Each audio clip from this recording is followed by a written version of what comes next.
III. Oh, man, I love to say it. Yeah, I don't know if it'll actually happen. It may already be happening. It may be that in 50 years they look back and say that the Ukrainian invasion was the start, or I should say the Russian invasion of Ukraine was the start of World War III.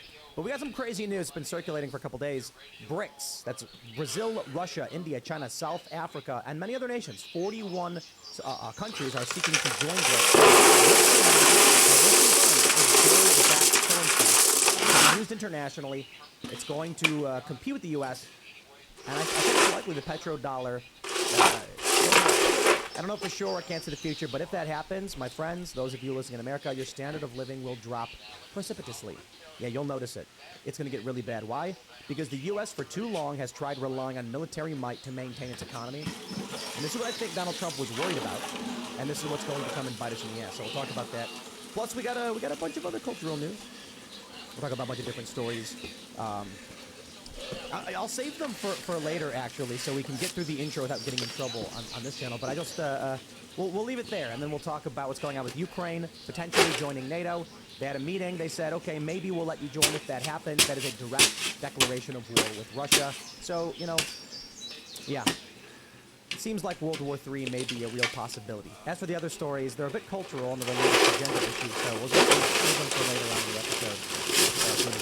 But before we do, my friends, head over to castbrew.com and click some of our cards. You can get the Rise with Roberto Gini Breakfast Blend, the Appalachian Nights. We also have Colombian and French Roast. This is the best coffee I've ever had. We formulated it, so obviously we think highly of it, but I really do think you guys will love it. It comes in ground or whole bean, your choice. And you can join the Cast Brew Coffee Club. This is our company. We sponsor ourselves. And with your support and your drinking of our coffee, you will help us continue to do the work that we do. Also, don't forget to go to timcast.com, click Join Us, become a member to support our work directly, and we're going to have a members-only, uncensored show coming up for you tonight at around 10 p.m., where you can actually submit questions and call in. If you've been a member for at least 6 months, or you sign up today at the $25 per month level, you can actually submit questions and potentially be one of our callers that we have on the members-only show. So smash that like button, subscribe to this channel, share the show with your friends. Joining us tonight to talk about this and a whole lot more is Haley Kennington. Thank you for having me, Ken. I appreciate it. You want to introduce yourself? Yeah, I'm Haley Kennington, and I'm a journalist. I was research director and story editor for The Plot Against the President and Daily Wire's What is a Woman, and I'm the news editor for Wrong Speed Publishing. Right on. Well, thanks for hanging out. We also have the Irishman who lives under my house and steals my spoons. You sound insane. Like do you hear yourself when you say things like that? Confess, Seamus. An Irishman lives under your house and steals your spoon? Confess, Seamus. This is the man go to church. coming to for news? You're going to go to church. Tim's out of his mind. You're going to have He's to insane. Confess to what? Your delusions? Tim, I'm worried about you. I'm worried about you. My name's Seamus Coughlin. I have a YouTube channel called Freedom Tunes. We just released a cartoon today on lefties and the way they project. I think you guys are really going to enjoy it. We have a membership portal at freedomtunes.com where we release cartoons that are a bit too spicy for YouTube. There's one every week there, so if you become a member, you'll be able to check those out. Thank you very much. Head over to freedomtunes.com and become a member. Subscribe to us on YouTube as well. And if you get some kind of care package when you become a member, let me know if it contains any spoons. What, Tim, if you think that I'm planning to steal your spoons and send them to people as incentive to support my animation business, I don't even know how to respond. I don't even know how. That is such a ridiculous accusation. It's such a ridiculous accusation. People are legit going to think that they're going to get a spoon from you now. I mean, if people subscribe expecting a spoon, I'm just saying that's not my problem or my fault. I think you should add one anyway. This man literally just said on air people are going to get spoons if they subscribe to me. I never said that. I'm not giving you guys spoons. I'm trying to figure out what he's doing with them. Nothing, because I didn't take them, and you sound insane. Hi, I'm Phil LaBonte, lead singer of All That Remains, anti-communist and counter-revolutionary, and I have no information about the spoons here at the castle, so that's my sole sticking to it. Hey, what's going on, Serge? I'm Serge.com, and I'm ready to start when you guys are. Let's do it. We got this story from MSN.com. BRICS gold-backed common currency, a shock to global fiat money system, says economist, as Russia confirms launch in August. Oh boy, is this one esoteric. I'm sure many of you at home are like, yo, I don't even know why I clicked the link to this video because I have no idea what you're talking about. I'm sure many of you who are listening saw the headline and went, holy crap. And I'm sure most of you who are really in there said, Tim, we already knew this. But there is this. This is big news. BRICS is the principal rival to basically NATO and the Western powers.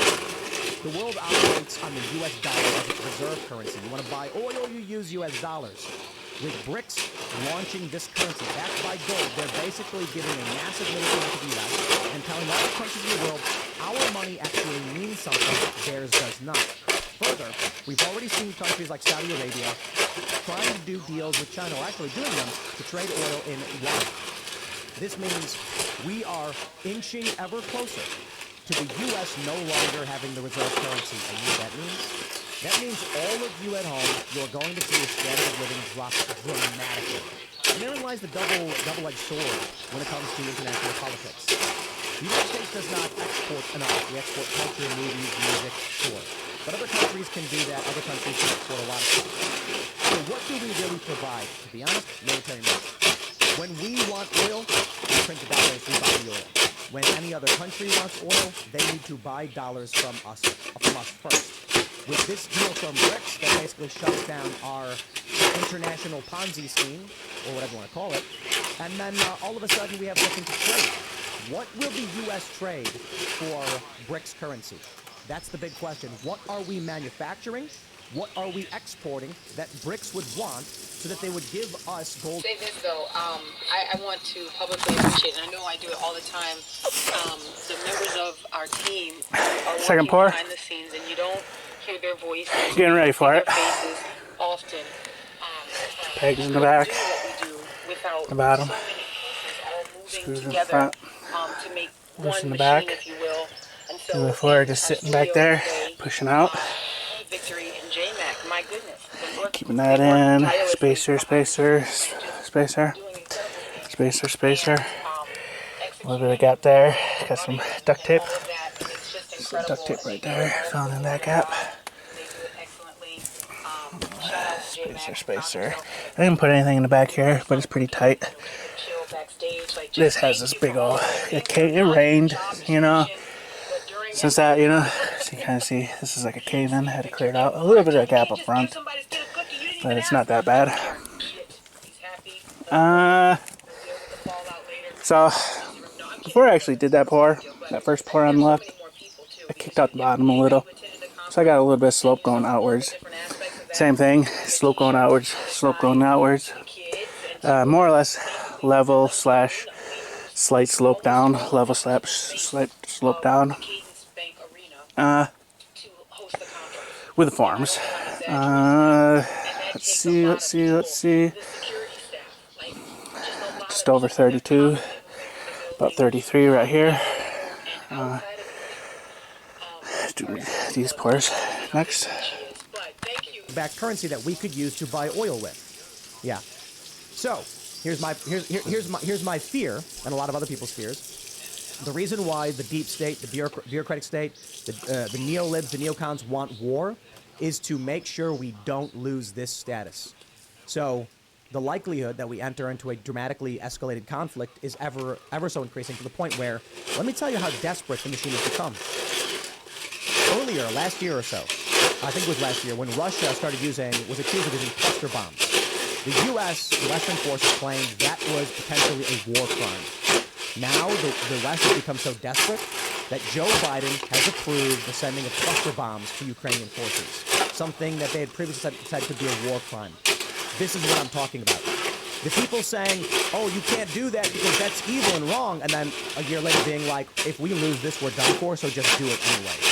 How far off are we from someone saying, yeah, well, nukes are no longer off the table? Yeah, I don't know. It's a very frightening situation. All I really have to say about it is this, to quote the Venerable Archbishop Fulton Sheen: if a nation would behave more justly if it were conquered, it should expect to be conquered. In the United States has not been a nation which operated in a moral way domestically or on the international stage. in a very long time. I've seen some of that turning around. I think the overturn of Roe v. Wade and the fact that we've saved tens of thousands of children has been incredible. I think there's been massive backlash against the LGBTQ agenda. More young people are waking up and seeing the farce of the sexual revolution. But ultimately, this country has a lot of problems, and I hope that we can pull through them. I hope that the United States can be a strong, dominant nation that behaves morally, but that's not the track we've placed ourselves on over the past 50 or 60 years. So I hope for good things, but I don't know that I necessarily expect them. I mean, considering the fact that the BRICS currency it's already in motion. It's not something that's being talked about anymore. It feels like the writing's on the wall that the petrodollar is the time is limited, and I mean people need to plan accordingly. If we're in as much debt as we are to China and to other countries and stuff in our national debt situation, and we lose the value of status as reserve currency of the world, interest rates are going to keep going up, and the buying power of your dollar is going to keep going down, and it's going to have a massive effect on the average person. So it unfortunately, these things it's slow moving, so a lot of people have kind of shut the idea of a currency crisis out, because it has been something that we've heard people talking about it since like 2008. Since the financial crisis, people have been talking about, if you keep printing money, then there'll be inflation, et cetera, and we're in debt, and I feel like the average person's kind of just gone numb to that. And if people are numb to it and they haven't been preparing for it, or they don't, they'll come back and bite them in the ass. And as usual, the poor people in the U.S. and people on the margins, people that are just making it are going to fall into poverty, and people that are already poor, they're going to be screwed. Well, just to be clear, the point I want to make here is that I hope that doesn't happen, right? Again, I hope the United States is able to maintain our status as world reserve currency, and we turn a corner and start behaving more morally with respect to our conduct, both on the foreign stage and domestically. And there's actually some precedent to think that might happen, just based on the last year or two and the way some things have improved in some areas. But yeah, I mean, if we lose world reserve currency status, if this country continues to spend and print money in unsustainable ways and also get involved in conflicts we have no business being involved in, I think it's probably fair to say that we're not going to be able to sustain that. And just like any nation that starts fooling around because they become powerful and hubristic, we're going to end up seeing our own collapse. But what if the Democratic nominee for president in the debate says, here's what we're going to do. We're going to invade Ukraine. We're going to, in order to fight the Russians, I shouldn't say invade Ukraine, but we're going to send boots on the ground in Ukraine, boots on the ground in Syria. We're going to build a corridor through Syria, Turkey, into Europe to offset the Russian gas monopoly. And we are going to do these things specifically to destroy the economies of the BRICS nations to prevent them from subverting the world reserve currency. What if they just flat out came out and said, this is what we're doing and why we're doing it? Because our economy is propped up by the fact that we print money and we don't export. And the only thing we can do is point guns at the rest of the world and tell them that they must serve us. And all of your computers and all of your components, the materials in there are mined by children who are working as slaves. You can have that, or you can live in squalor. Make your pick. What do you do? Well, the average person would decide to... They'd vote for... I think they'd vote for the machine in 2 seconds and then make an excuse. I think the machine makes excuses for itself, right? So I think the way it's going to be advertised to the American people is there's some human rights atrocity or violation that's occurring in these countries, so now we have to go step in and intervene. That's what they're doing now. But I think the issue is when they were like, cluster bombs are a potential war crime. And then Joe Biden's like, well, might as well send cluster bombs. It's like, okay. That's not going to work. You're not going to be able to go and say, look, a war crime is happening, and then we're going to go ahead and do the same thing. That propaganda, it's not going to work. Regular people might just lie to themselves to justify why we should be in war, but... Yeah, what do you think? I don't know. Yeah. The whole thing is scary to me. Yeah, of course. I mean, there's not a good option either way as far as what you just said. I don't know. It's all doom.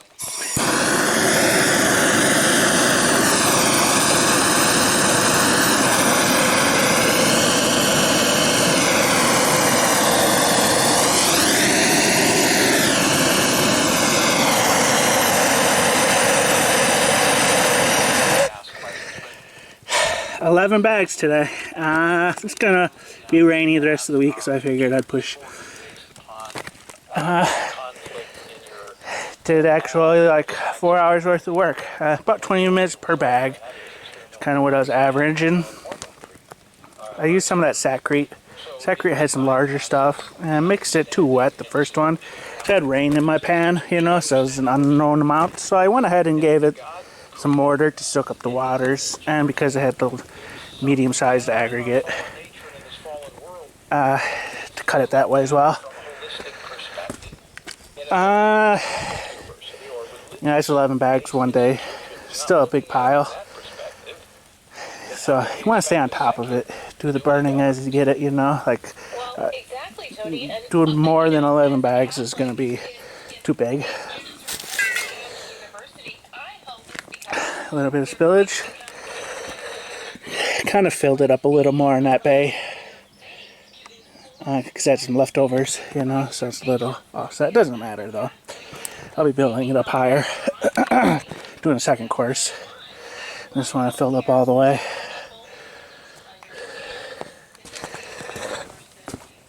First set came out good.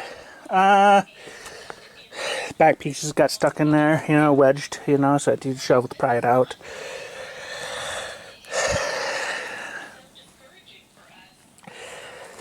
This is pressure treated.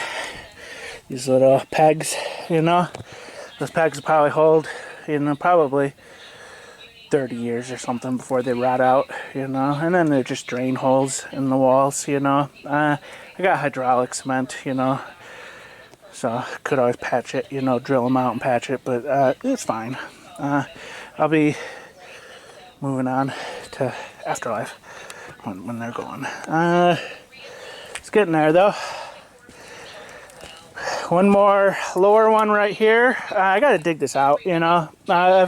If it's just like cloudy and not rainy, I will be tight on water, you know, because this is like a gallon and that much, you know, almost a gallon and a half, gallon and a third of water per bag, you know. So it's probably, I'm gonna have to refill the container up top already. Just from yesterday and today. But I may do some more dirt work if I start to run low on water, you know, if it's just cloudy or sprinkles and not any substantial rains, you know. It's getting there though.